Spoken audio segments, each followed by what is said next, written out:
E aí, galera, mais uma vez estamos aqui com vocês.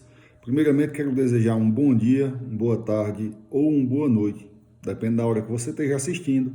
E aí, a gente vai começar mais uma videoaula da gente, hoje falando sobre direito das obrigações e sobre a classificação das obrigações em obrigações simples e obrigações compostas. Obviamente, que obrigações simples, a gente vai começar a falar pela simples, e notadamente sobre a teoria geral, as regras gerais que normatizam a obrigação simples e as obrigações compostas, a gente precisa necessariamente saber o que primeiro é o que seria uma obrigação simples ou composta e o que elas consideram. Pois bem, as obrigações simples ou compostas, elas consideram exatamente a pluralidade dos elementos da obrigação. Exatamente isso. Ou seja, e aí vocês vão perceber que esta pluralidade ela pode ser quanto às pessoas ou quanto aos objetos, já que o vínculo jurídico ou elemento espiritual, ele é um elemento à parte, ele é um elemento que não se caracteriza com um elemento palpável, ele simplesmente é o poder coercitivo que as obrigações são dotadas. Pois bem, pensando nisso, galera, vocês vão ver que a classificação das obrigações simples ou compostas, ela considera exatamente se há pluralidade dos elementos subjetivos ou dos elementos objetivos. Beleza? Para que haja uma obrigação simples quanto aos seus sujeitos, a obrigação tem que ter somente um credor ou um devedor. Beleza? Essa é a obrigação simples quanto ao sujeito. Quanto à obrigação simples quanto ao objeto, ela vai averiguar se há ou não há pluralidade de objetos. Se não haver ou se não houver pluralidade dos objetos, trata-se, portanto, então, de uma obrigação simples ou objetivamente simples. Quanto ao objeto, se só tiver um objeto, ela é simples, beleza?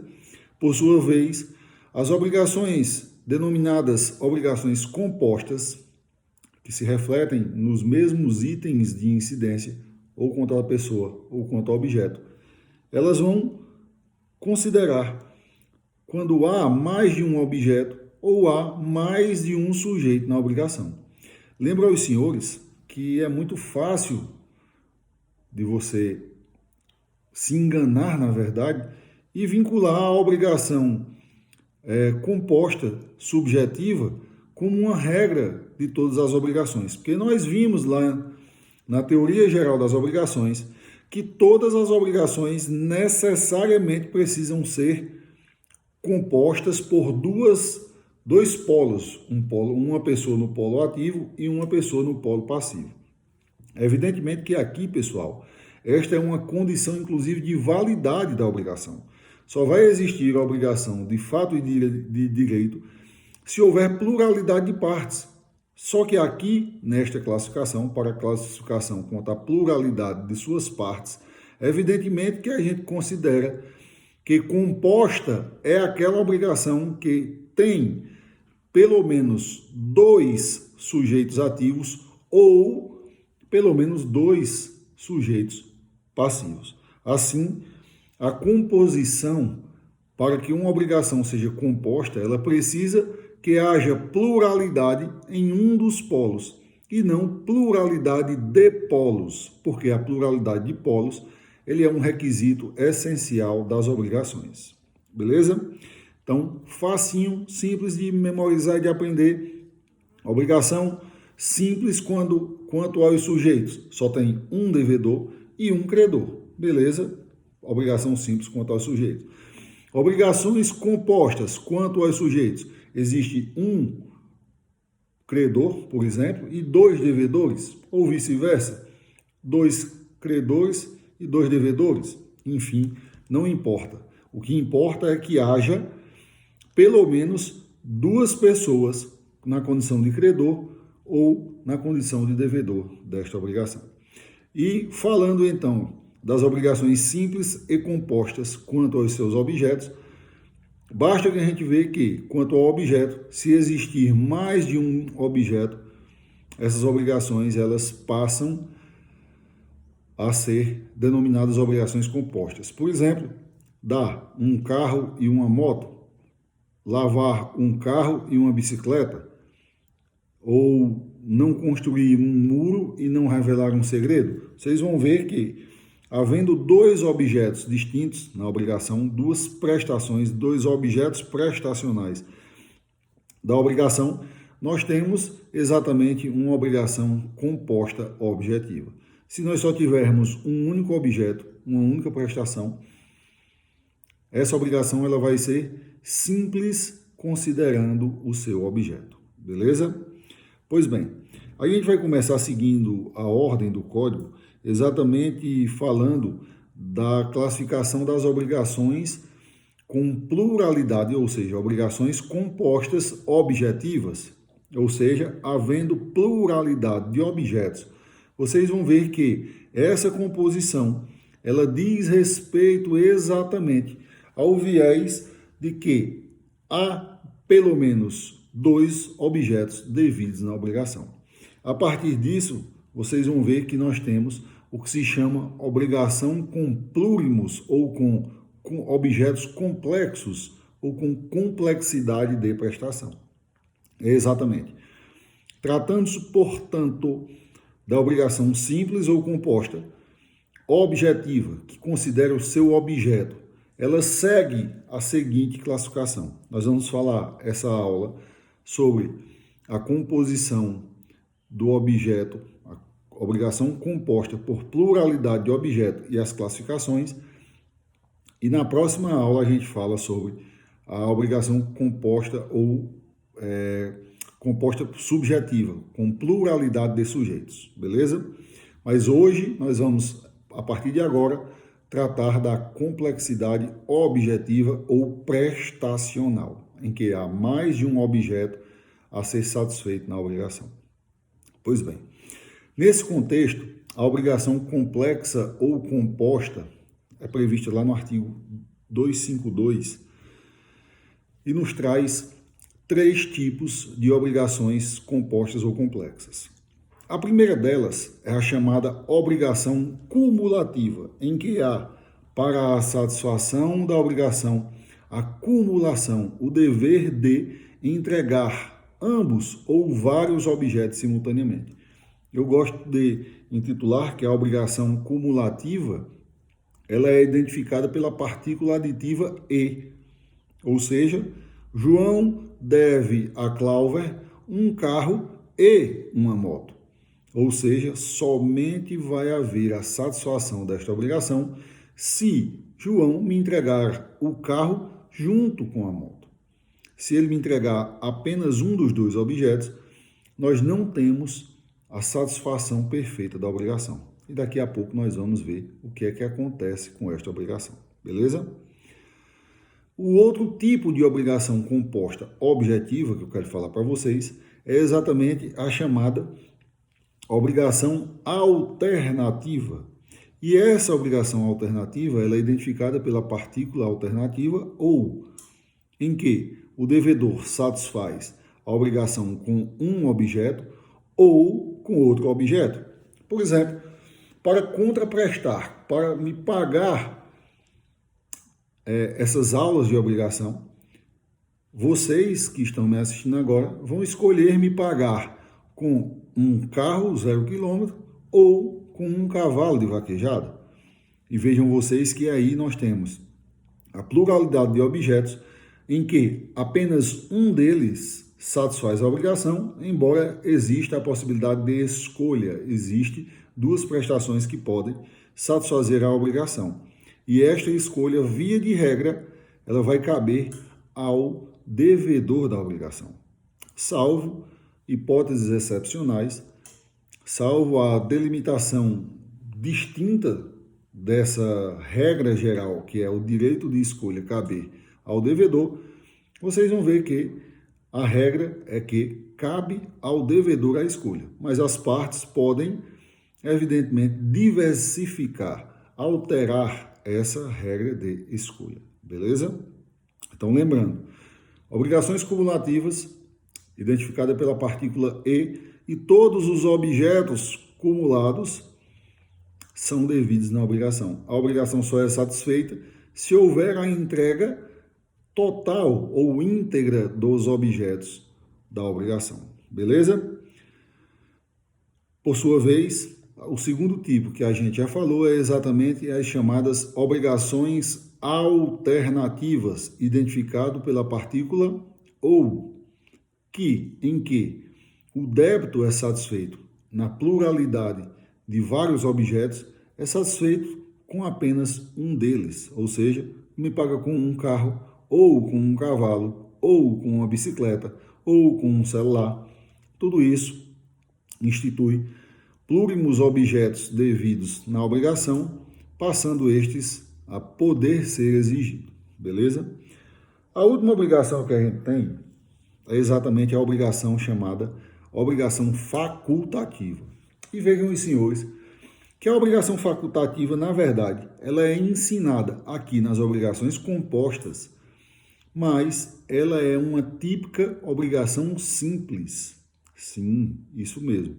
Ela é uma obrigação simples, porque ela só tem um único objeto. Só tem um único objeto. Cláudio, e por que você está falando dela junto das compostas? Porque ela é extremamente parecida com a obrigação alternativa. Então, sendo ela extremamente parecida com a obrigação alternativa, é melhor que a gente veja a alternativa e em seguida veja ela, para poder diferenciá-las, ok? E aí você vai ver que a obrigação facultativa é exatamente aquela obrigação em que se tem um único objeto devido na obrigação, mas que as partes convencionam, as partes estipulam um privilégio em favor do devedor, em que ele satisfaz a obrigação com um objeto diverso, com um objeto diferente do objeto que é devido na obrigação. E por isso eu gosto de identificar a obrigação alternativa com a partícula mas, ou seja, não é mais de somar, é mas condicionante, beleza? Vejam vocês, a obrigação alternativa, ela é um acordo previamente estabelecido em que o devedor pode satisfazer uma obrigação com um objeto, com uma coisa, com uma atividade distinta da que efetivamente ele deve. Como assim, Cláudio? Veja só. Digamos aqui que nessa mesma nossa relação aqui de ensino, a gente estabeleça uma contraprestação de responsabilidade de vocês ou de você, aluno que está me assistindo agora, para comigo por esta videoaula. Se a gente disser que você vai me pagar me entregando um celular para que eu possa gravar melhor as aulas, você vai me dar um celular, nós temos uma obrigação simples. Se eu disser que você vai me dar um celular e um notebook, nós temos uma obrigação composta na modalidade cumulativa, celular e notebook. Se nós falarmos então que você me deve para satisfazer estas aulas que eu estou dando para vocês, que vocês vão ter o direito de escolher me pagar com o celular ou o notebook, partícula ou, identifica exatamente a chamada obrigação composta alternativa. E por último, nós estamos falando da obrigação facultativa, que, como o próprio nome sugere, ela institui uma faculdade, um privilégio, um direito extraordinário em favor do devedor de satisfazer a obrigação com uma prestação diversa da que é devida, beleza? Olha só, você me deve um celular para pagar a minha aula que eu estou dando, mas fica estabelecido, mas o devedor terá o direito de satisfazer a obrigação com um notebook ou com qualquer outro objeto que a gente estipular previamente.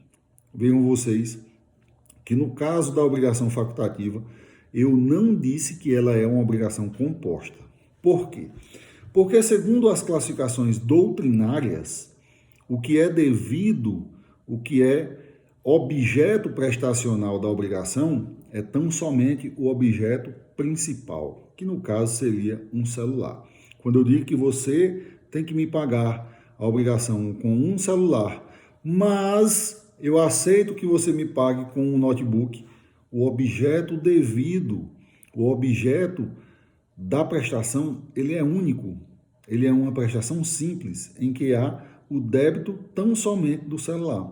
Mas há um privilégio em favor do devedor de satisfazer a obrigação com um objeto substitutivo ou um objeto secundário. E daí é que vem a confusão.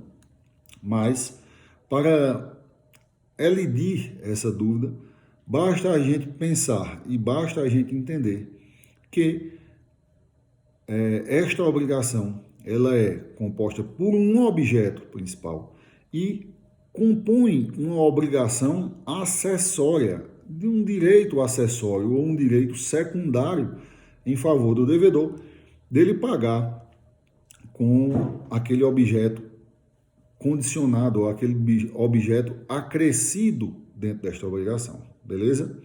Então, embora exista uma certa confusão, embora exista uma certa vinculação da obrigação da obrigação facultativa ser uma obrigação composta, de fato ela não é.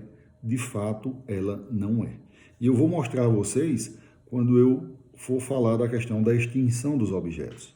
Como eu sempre digo a vocês, vocês vão ver exatamente esse viés das obrigações alternativas e facultativas, lendo os artigos 252 ao 256, em que ele trata da escolha, trata do perecimento do objeto, que é o que nós vamos falar agora. Veja só, nas obrigações cumulativas, eu disse a vocês que ela é identificada pela partícula E. E eu digo que você, para pagar as minhas aulas, vai me dar um celular e um notebook. Vejam vocês que vocês precisam me entregar os dois objetos, celular e notebook. Se acontecer qualquer coisa, qualquer dano, perecimento, deterioração que cause a destruição ou a deterioração de um dos bens, o que é que vai acontecer com essa obrigação?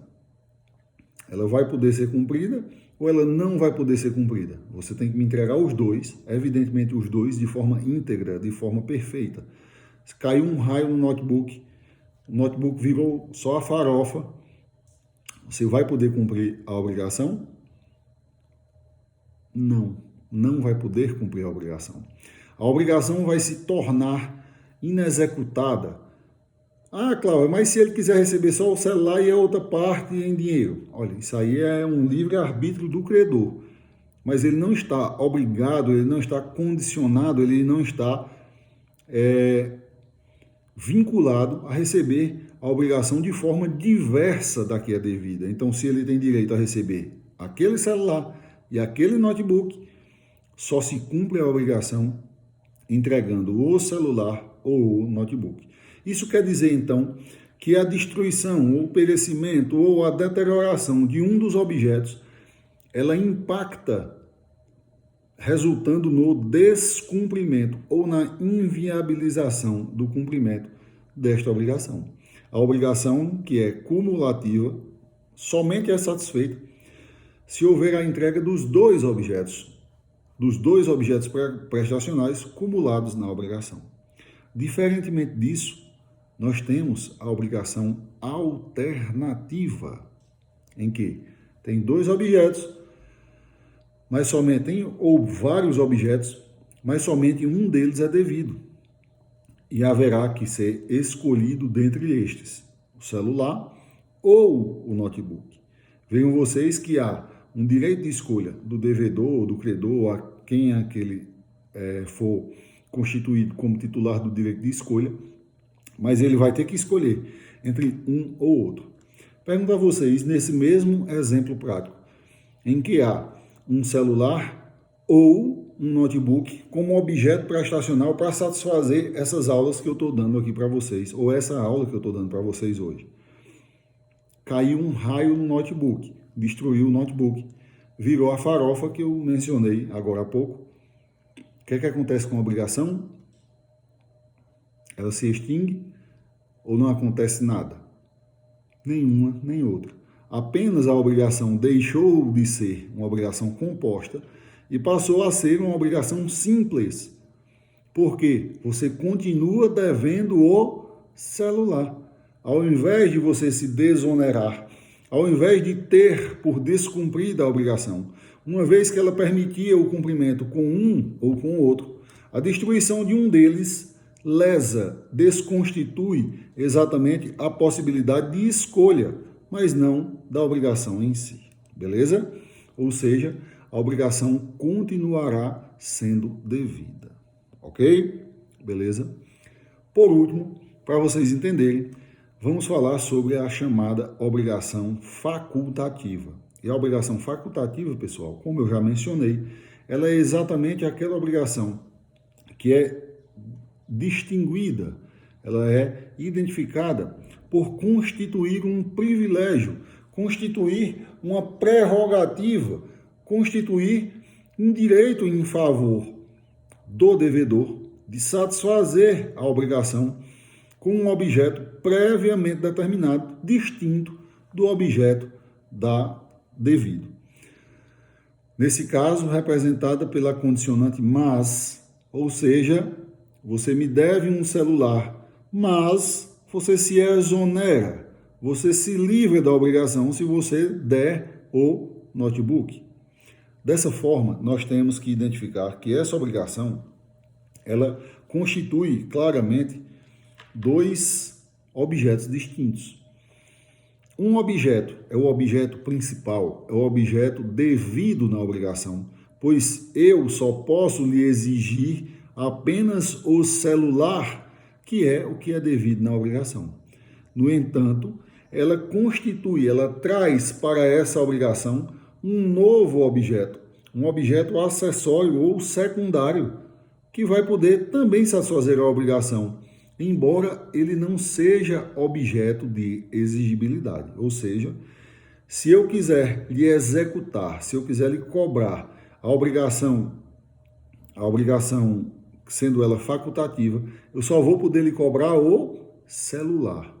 Porque o notebook, ele se constitui em um privilégio e um direito em favor de você, devedor, que pode escolher pagar.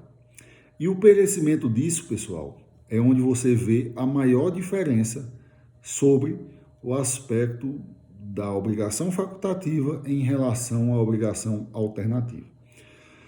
Vejam vocês que se a gente for analisar pela ordem, pela questão que trata das obrigações principais e acessórias, a gente já resolve muita coisa. Estou dizendo a vocês que vocês podem comparar a obrigação facultativa como sendo uma obrigação principal, o objeto que é devido, e um objeto secundário, que é o objeto acessório, em aspas, obrigação acessória, porque ele é só um privilégio, uma faculdade que é dada ao devedor de pagar. Vejam vocês, se nós temos, então, o celular como objeto principal e o notebook como objeto secundário, se cair um raio no objeto secundário, que é o notebook, virou a farofa, o que é que acontece com a obrigação? Nada. Simplesmente a obrigação continua sendo devida e extinguiu-se o direito de escolha ou o privilégio ou a faculdade que o devedor tinha de pagar com um objeto diverso do que era devido. Por quê? Porque esse objeto foi destruído. Então a faculdade que existia nele foi destruída, levando para o campo da obrigação principal e acessória. Uma obrigação acessória, quando ela é destruída, ela impacta na obrigação principal? Não. Mas o revés é verdadeiro. O revés se verificam. Veja só, então. Nesse caso, digamos que existe o objeto principal, devido, celular, e o objeto facultativo, que é o notebook. Caiu um raio no objeto principal. Um raio atingiu e destruiu o objeto principal, que é o celular. E eu lhe pergunto, o que aconteceu com esta obrigação? O que poderá o credor cobrar ainda nesta obrigação? E a resposta, para a surpresa de alguns, eu escutei daqui você respondendo, eu escutei você dizendo, poderá, professor, pedir o notebook? Pode não, não pode pedir o notebook, porque o notebook não é objeto devido na obrigação facultativa. Ele é um mero objeto facultativo, ele é um privilégio, ele é apenas a ampliação das possibilidades para o devedor e não para o credor. Portanto, neste caso, o objeto pereceu sem culpa, o devedor resolve-se a obrigação. Não pode exigir o outro objeto. Daí vocês vão ver que a obrigação facultativa ela é constituída apenas por um objeto. Beleza? A título de ilustração, eu acho que vale a pena a gente ler alguns artigos e explicá-los. Eu vou começar pelo artigo 252, que diz: nas obrigações alternativas, a escolha cabe ao devedor, se outra coisa não se estipulou. Ou seja, há uma presunção do direito de escolha que caberá no silêncio do pacto, no silêncio da constituição obrigacional, caberá presumidamente ao devedor. Mas, como eu já disse em outras aulas, esse direito ele pode ser, vamos dizer, terceirizado. Pode ser por parte do próprio credor ou por parte de um terceiro, por parte do credor ou por parte de um terceiro. Parágrafo 1º. Não pode o devedor obrigar o credor a receber parte em uma prestação e parte em outra, ou seja, a escolha deve ser única, deve ser individualizada apenas sobre uma coisa. Dos objetos facultativos, ele não é obrigado a receber prestação mista ou misturada entre os objetos devidos. Quando a obrigação for de prestações periódicas, a faculdade de opção poderá ser exercida a cada período. Olha só, ele está dizendo, pessoal, que nós temos obrigações alternativas, que vai gerar escolhas. Aí vamos dizer que a gente faz um contrato mensal. Eu te alugo minha casa e todo mês eu estabeleço que tu vai poder me pagar com R$1.000 em dinheiro ou então com 100 quilos de carne. 100 quilos de carne. Tu tem um açougue, enfim, tu vende boi. E a gente constitui que tu pode me pagar aqueles R$1.000 de aluguel em dinheiro com R$1.000 ou então com R$1.000 em carne. No primeiro mês tu escolheu pagar com carne, me deu lá 100 quilos de carne. No segundo mês tu pode novamente exercitar o teu direito de escolha, e escolher ou o dinheiro ou a carne, ou seja, o direito de escolha ele é exercido pelas frações periódicas da obrigação. Todo mês ele vai poder escolher ou um ou outro. A escolha de um deles em um mês não vincula, não torna eterna esse objeto devido. Beleza? Parágrafo 3º. No caso de pluralidade de optantes, não havendo acordo unânime entre eles, decidirá o juiz, fim do prazo por este assinado para a deliberação. Ou seja, nós temos uma típica deliberação judicial, ou seja, uma escolha por terceiro, que é a escolha judicial. Parágrafo 4º. Se o título deferir a opção a terceiro, escolha praticada por terceiro, e este não quiser ou não puder exercê-la, caberá ao juiz a escolha se não houver acordo entre as partes. Ou seja, se você designou um terceiro para escolher qual dos objetos será devido, e este se omitiu, se recusou ou não pôde, caberá ao juiz escolher em substituição aquele terceiro para poder permitir o cumprimento da obrigação. Artigo 253.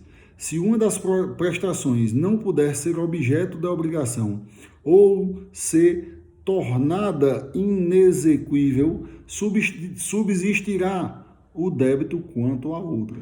Vê lá o que eu falei? uma das obrigações, celular ou notebook. O notebook sofreu um raio, foi destruído, ou seja, ela se inviabilizou, ela se tornou inviável. E o artigo 253, ele traz claramente a solução para isso. Ele diz, olha, não tem nada. Perde o direito de escolha, mas a obrigação permanece, sendo exigível a coisa remanescente. Se as duas se perdeu, aí inviabilizou o cumprimento da obrigação. Inviabilizado o cumprimento da obrigação, a gente terá por resolvida a obrigação, se foi sem culpa. Se for com culpa, nós vamos ver se há a margem para a exigibilidade de perdas e danos. Beleza? Artigo 254. Se por culpa do devedor não se puder cumprir nenhuma das prestações, não competindo ao credor a escolha, ficará aquele obrigado a pagar o valor da que por último se impossibilitou, mais as perdas e danos que o caso determinar. Ou seja, resolve-se a obrigação mais perdas e danos, se foi por culpa exclusiva do devedor. Se a obrigação se inviabilizou sem culpa resolve-se a obrigação.